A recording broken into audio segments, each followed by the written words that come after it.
Want to know what your passion is? It's simply a reflection of who you really are, what you really believe in, what you enjoy, what you want to be around, and what you love to do. Your passion, this is important now, your passion does not come from your head. It comes from your heart. Your passion is not something you have to do. It's something you really want to do. It's something you might do even if you weren't being paid for it. It's something you might do as a hobby or in your spare time for fun and enjoyment. In short, if you don't really enjoy it, if it's not something you fervently believe in, if it doesn't resonate with your heart and your spirit, well, it's not your passion.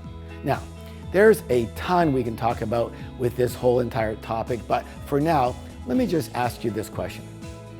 What are some things that you absolutely love to do? Just think about it for a moment.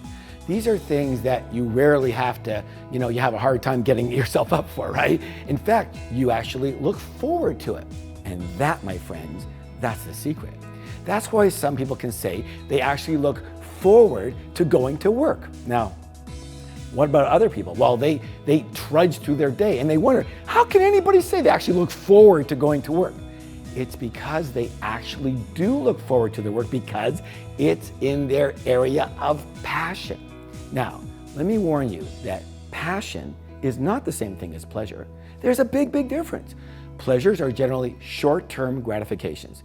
Passion, though, that's much deeper than that. Pleasures, well, they come and go.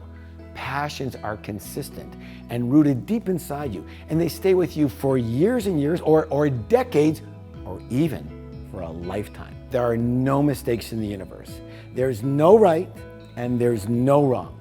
You love what you love.